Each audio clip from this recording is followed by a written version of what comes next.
भारत के कानूनी इतिहास में एक बहुत बड़ा चैप्टर लिखा गया है। हमारा पुराना इंडियन पिनल कोड यानी आईपीसी अब भारतीय न्याय संहिता यानी बीएनएस बन चुका है। तो चलिए आज इसी ऐतिहासिक बदलाव की परतों को खोलते हैं और समझते हैं कि इसका असल में मतलब क्या है। अब इस बदलाव का साइज समझना है ना, तो बस ये 2 नंबर देखिए।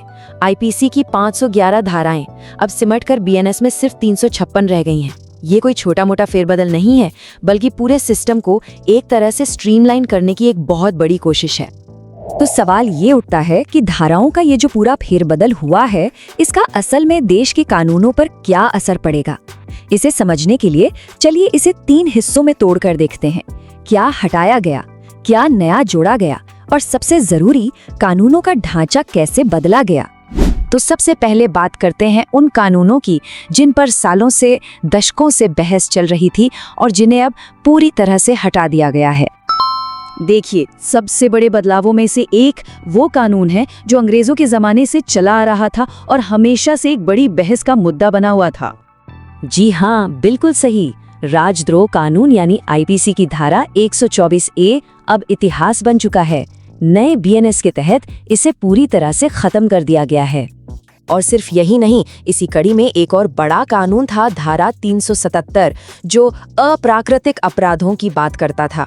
इसे भी हटा दिया गया है, जो कहीं न कहीं आज के बदलते सामाजिक और कानूनी नजरिए को दिखाता है। तो ये तो हुई उन कानूनों की बात जिन्हें हटाया गया, लेकिन वक्त के साथ चुनौतियां भी तो नहीं आती हैं, है ना।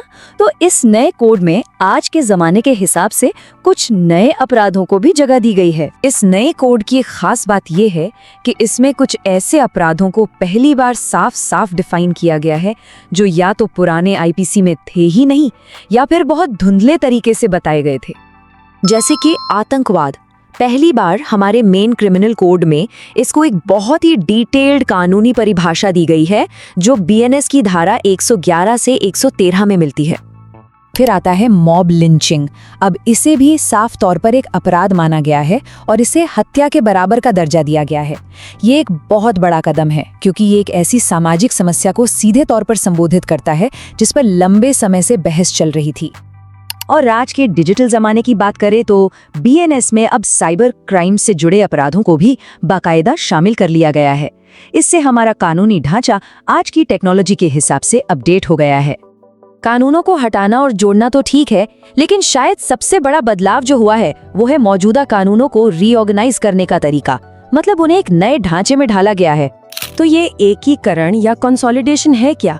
आसान भाषा में कहें तो इसका मतलब है कि एक जैसे अपराध और उनकी सजाएं जो पहले आईपीसी में इधर उधर बिखरी पड़ी थी, उन्हें अब एक साथ एक जगह पर ले आया गया है। अब ये होता कैसे है वो इस टेबल से एकदम साफ हो जाएगा। जैसे हत्या को ही ले लीजिए। पहले आईपीसी में इससे जुड़ी 3 अलग अलग धाराएं थी, 299, 300 और 302। अब बीएनएस में इन्हें सिर्फ 2 धाराओं 99 और 101 में समेट दिया गया है। यही चीज चोरी जैसे अपराधों में भी हुई है। और धोखाधड़ी, जिसके लिए पहले आईपीसी में 415 और 420 जैसी धाराएं थी, अब बीएनएस की सिर्फ एक धारा 318 में आ गई है।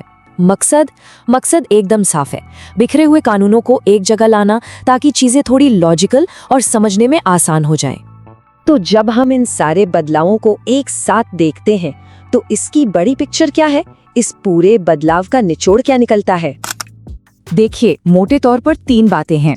पहला, कानूनों को आसान बनाने की कोशिश। दूसरा, आज के नए जमाने के अपराधों जैसे साइबर क्राइम पर फोकस।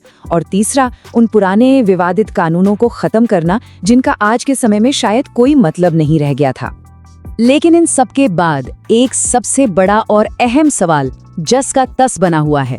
क्या कागज पर किया गया ये बड़ा बदलाव असल में हमारी न्याय प्रणाली को आम इंसान के लिए वाकई में ज्यादा सरल, तेज और असरदार बना पाएगा? इसका जवाब तो खैर वक्त ही देगा।